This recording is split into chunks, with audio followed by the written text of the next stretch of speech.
L'hôtel Yaoasis vous présente l'émission L'heure de la santé.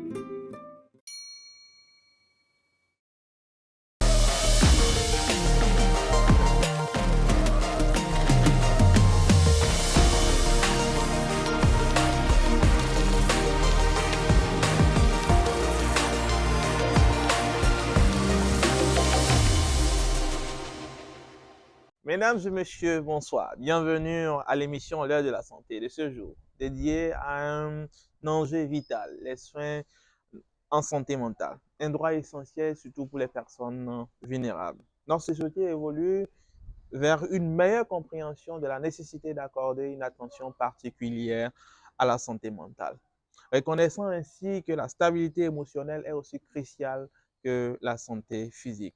Cependant, les barrières persistent pour de nombreuses personnes, en particulier ceux déjà confrontés à d'autres difficultés dans leur vie. Mesdames et messieurs, chers téléspectateurs, sur votre émission de ce jour, nous parlons des soins en santé mentale, un droit surtout pour les personnes vulnérables. Et pour aborder ce sujet, nous recevons pour vous le docteur Prince Ounou. Il est psychologue des hôpitaux. Avec lui, nous allons aborder la question relative à la santé mentale. Allons à la rencontre de notre invité.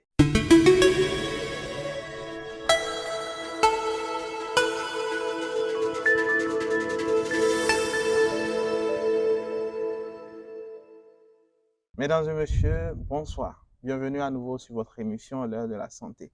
Aujourd'hui, nous abordons un sujet crucial. Il s'agit bien de la santé mentale. C'est pourquoi nous recevons pour vous le docteur Prince Ounou. Il est psychologue des hôpitaux. Avec lui, nous allons parler des soins en santé mentale, un droit surtout pour les personnes vulnérables. Bonjour docteur. Bonjour monsieur le journaliste. Merci d'avoir accepté notre invitation malgré votre agenda très chargé. Merci plutôt pour l'invitation. C'est moi. Alors, docteur, généralement, c'est de la santé physique que nous parlons. Et beaucoup me connaissent ce qu'on appelle la santé mentale. Et quand on parle de la santé mentale, c'est quoi, selon parce que vous êtes spécialiste? Alors, merci monsieur le journaliste pour cette belle question, surtout en cette occasion de la célébration de la Journée mondiale de la santé mentale, dont le thème de cette année porte sur la santé mentale, un droit humain universel. Et c'est dans ce sens que je vous accorde cette interview pour mettre un peu de la lumière sur la santé mentale, qui est un domaine de la santé qui est assez méconnu par l'ensemble de la population. Et nous nous efforçons depuis un moment, surtout dans le département du Borgou ici, à travailler dans ce sens pour la promotion de la santé mentale. Alors, quand on parle de la santé mentale, à tort ou à raison, beaucoup pensent que c'est une expression qui est typiquement réservée aux initiés. Et quand on parle d'initiés, ce sont les psychologues, les psychiatres et autres professionnels. Ou carrément que la santé mentale est réservée aux personnes que eux ils appellent les fous, c'est-à-dire les personnes qui souffrent d'une affection psychiatrique. Voilà. Alors que ce n'est pas de ça qu'il s'agit. La santé mentale, c'est quoi? C'est un état de bien-être où chaque personne, chaque individu est capable de pouvoir de s'affirmer, de faire valoriser son plein potentiel, de faire face aux difficultés courantes de la vie et de pouvoir les surmonter. En un mot, la santé mentale, c'est l'aptitude que la personne a à pouvoir s'adapter à toutes les situations de la vie auxquelles elle est confrontée. C'est simplement ce que nous pouvons évoquer en parlant de la santé mentale. C'est-à-dire que si quelqu'un a du mal à aborder les situations de la vie et il a un problème de santé mentale. Tout à fait, voilà. Si quelqu'un n'arrive pas à pouvoir Faire face aux faire face nécessités. aux nécessités, le stress, gérer sa maison, gérer les va-et-vient, c'est déjà là que commencent les problèmes de santé mentale. Et quand on parle de santé mentale, ce n'est pas encore la maladie mentale. C'est ça aussi la différence, la différence qu'il faut faire. Beaucoup pensent que quand on parle de santé mentale, c'est déjà la maladie mentale. Non. C'est le fait déjà d'être pas capable de pouvoir faire face aux difficultés de la vie. Là se pose déjà un problème de santé mentale. Alors, pourquoi c'est nécessaire pour les personnes vulnérables? Très bien. quand nous parlons de personnes vulnérables, qui sont ces personnes? C'est d'abord des personnes qui, de par leur structure, de par leur statut social, socio-démographique, et ont des vulnérabilités, ont des conditions de vie qui ne leur permettent pas de faire face aux difficultés. Je prends par exemple un enfant que nous appelons les enfants OEV, Orphelin, enfant vulnérable. enfants vulnérables. Quand nous prenons par exemple les personnes adultes, les personnes qui ne peuvent plus faire les 100 mètres plats comme nous Les les jeunes, personnes du troisième âge. les personnes du troisième âge. Quand nous prenons par exemple les personnes qui souffrent d'une affection chronique, par exemple le cancer, le VIH, le diabète, l'hypertension artérielle, ce sont des personnes vulnérables qui ne peuvent pas, à cause d'une situation, soit liée à leur âge, liée à leur sexe, liée à la maladie, incident de la vie. à une situation de la vie, ne peut plus faire face correctement, comme cela se doit, aux situations de la vie. Et ces personnes ont plus besoin, plus que les autres, qui se disent normales. Parce que le moral est touché. Tout à fait. Quand on est enfant orphelin, il y a une situation de vulnérabilité. La perte d'un parent est une situation de vulnérabilité. Du coup, ces personnes, ces enfants, justement, qui viennent de perdre leurs parents, ont plus besoin d'être accompagnés sur le plan de santé mentale. C'est pareil pour les personnes âgées du troisième âge. Ils tendent vers Tout à fait, qui commencent par avoir l'angoisse de la mort, l'incapacité des membres de se déplacer, voilà, je vais mourir bientôt. Le stress s'installe, l'angoisse s'installe. Ces personnes sont des personnes vulnérables qu'il faut accompagner.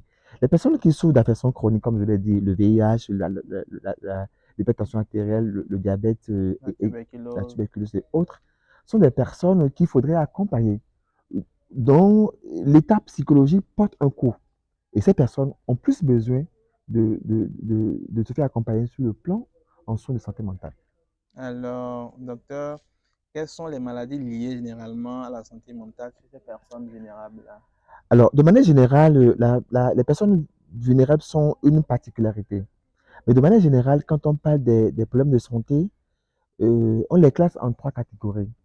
C'est la catégorie des névroses, où on peut avoir les troubles de comportement, les troubles de personnalité, j'allais dire, où on peut avoir quelques problèmes de sommeil, quelques problèmes d'irritabilité, quelques problèmes d'appétit, manque d'appétit.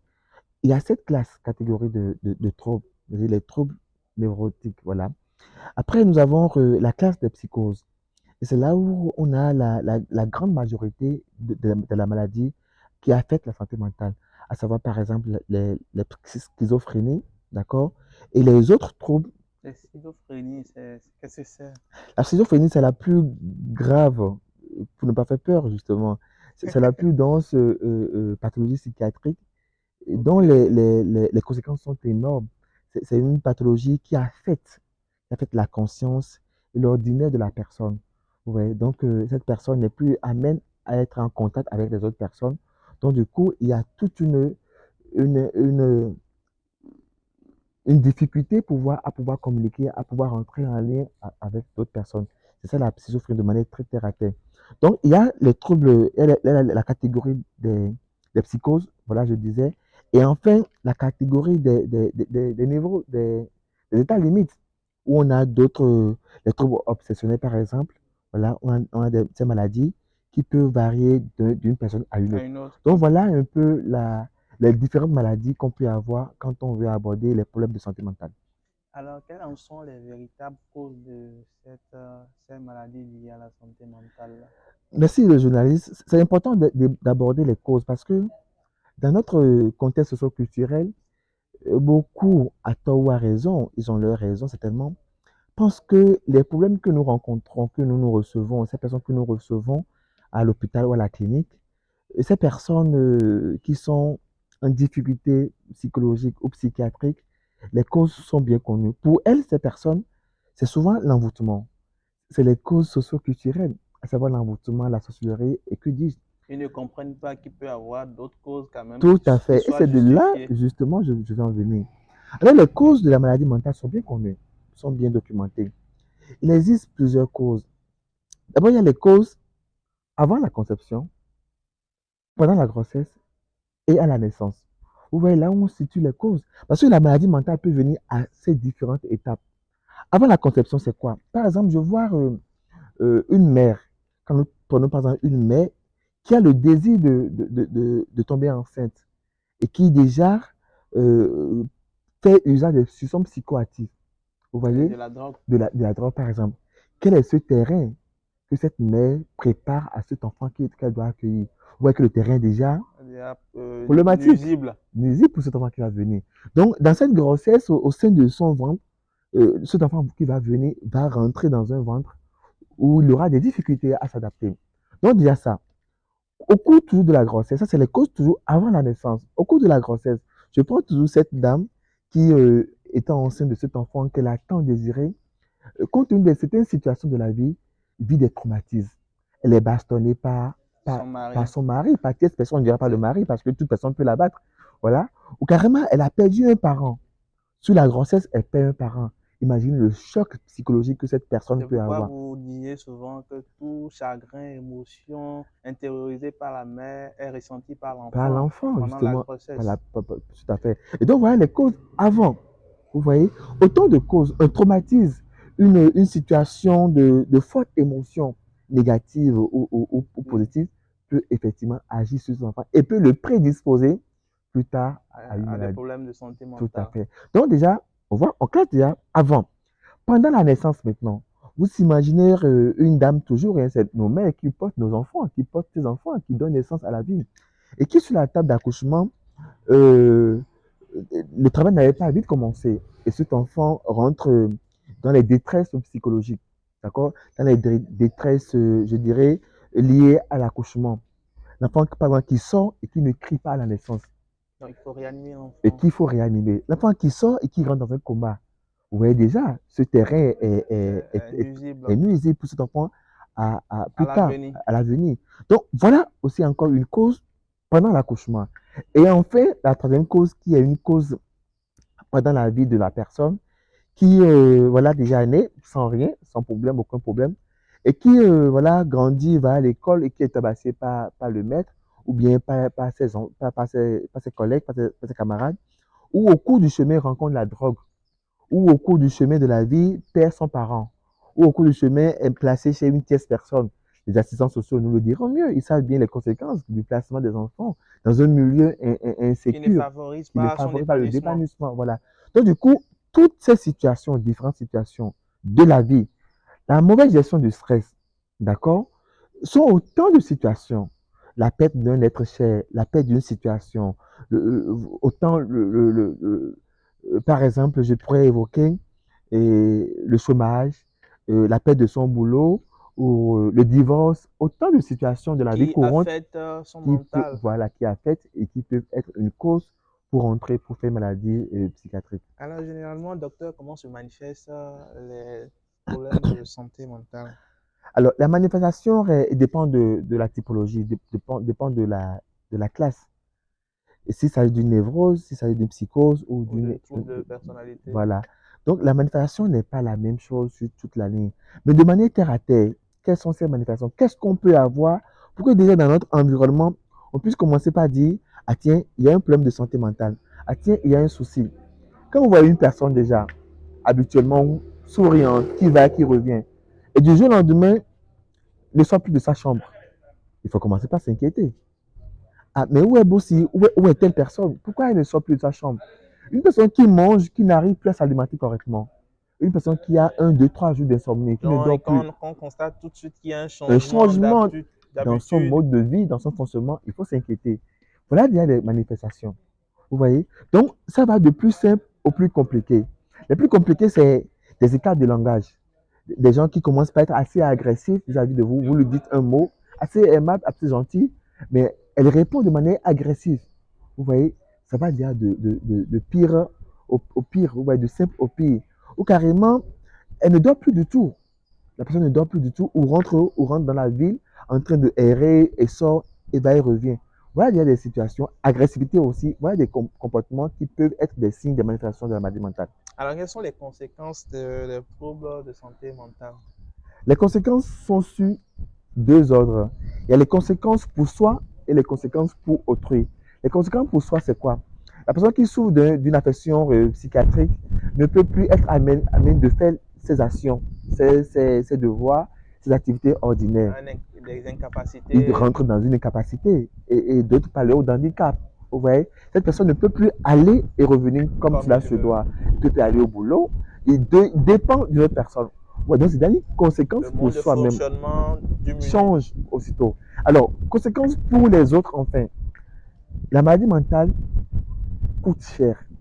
Il faudrait que nous ayons le courage de le dire. Et du coup, nous sensibilisons alors déjà les pouvoirs publics à pouvoir investir davantage dans ça. Alors, conséquence pour la population, pour la famille, c'est que ça, ça, ça rend pauvres les gens. Ça rend pauvres les gens. Et comme vous êtes en train de l'insinuer, ça ne permet pas un climat de Effectivement, paix, la famille, d'ambiance. la famille dans laquelle il y a une personne qui souffre de maladie mentale, cette famille n'est plus à l'aise, cette famille n'est plus épanouie parce qu'elle doit s'investir sur cette personne qui porte cette affection psychiatrique. Et du coup, l'investissement financier est énorme, psychologique est énorme, et tout le monde est obligé de se mobiliser autour de cette personne qui devient une charge pour elle d'abord et pour la communauté dans laquelle elle vit. Existe-t-il des traitements? Les traitements, il en existe. Heureusement que nous sommes là. S'il n'y avait pas les traitements, on ne serait pas là. Heureusement que les traitements existent. Il y a deux types de traitements, même je dirais même 3, 4. Il y a d'abord les traitements médicamenteux. Et ça, nos collègues psychiatres sont experts dedans.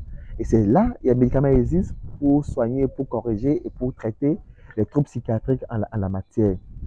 Excepté ça, il y a les traitements psychologiques. Et ça, c'est les psychologues qui ont habilité à donner ces traitements. Il y a les thérapies qui existent. Il suffit juste de consulter le professionnel en question et vous dira les traitements. Et enfin, il y a les autres paramédicaux, justement les assistants sociaux, les éducateurs spécialisés. Tout acteur de la santé peut être utile pour apporter un traitement. Mais on ne va pas oublier, la famille aussi a un type de traitement. Parce que c'est la base, hein, la famille. Tout part de la famille et tout retourne à la famille. Il n'y a pas de société perdue. J'ai un grand maître, le professeur Tundé, qui dit les troubles mentaux naissent de la famille et on ne saurait traiter cette personne sans la famille. Vous voyez? Donc, du coup, la famille est aussi un lieu de traitement. Parce que tout part, comme vous l'avez dit, déjà de la conception et tout ça, tout se passe dans la famille. Tout à fait, tout à avant fait. Même que l'enfant ne naisse. Tout à fait. Donc, du coup, avec la famille, quand on apporte le traitement qu'il faut, on soigne la personne, mais on la retourne dans la famille afin que la famille puisse continuer à être le relais du psychologue ou du psychiatre à pouvoir continuer à apporter un soin pour cette personne. Donc, la famille joue un important rôle, un rôle très important pour la rémission des troubles et pour le traitement de ces personnes. Mot de fin, docteur. Merci bien, chers journalistes, pour cette occasion que nous voulons donner pour parler encore une fois de la santé mentale qui est très, très méconnue. Et surtout en cette journée de la santé mentale, journée mondiale de la santé mentale, où nous voulons mettre, où nous faisons des actions pour mettre en exergue un peu la santé mentale. Et surtout dans le département du Borgou, il y a toute une semaine que nous avons dédiée pour célébrer cette journée. Je dirais même pour célébrer cette semaine de la santé mentale. Et il y a les cliniques, la clinique CMPS, par exemple, qui offre des services de soins en santé mentale de manière gratuite à la population du Borgou et environ. Tout le monde est invité à consulter les psychologues de la CMPS pour pouvoir avoir accès aux services de soins. Il y a le CHD, le service de psychiatrie du CHD de Parakou, qui est aussi disponible pour donner des avis et des consultations pour ces personnes qui souffrent. Vive la journée mondiale de la santé mentale, vive la santé mentale, je vous remercie. Merci, docteur. C'est moi. Pour vos apports. Nous souffrons tous des problèmes liés à la santé mentale. Et il était important qu'on puisse apporter des éclaircissements par rapport à ce sujet-là. Nous remercions le docteur Prince Ounou qui a apporté des éclaircissements. Et je voudrais que chacun de nos téléspectateurs puisse suivre ces conseils-là pour qu'on puisse disposer désormais d'une bonne santé mentale chez nous. Merci, chers téléspectateurs, de nous avoir suivis. Rendez-vous une prochaine fois pour un nouveau numéro de votre émission L'heure de la santé. À très vite.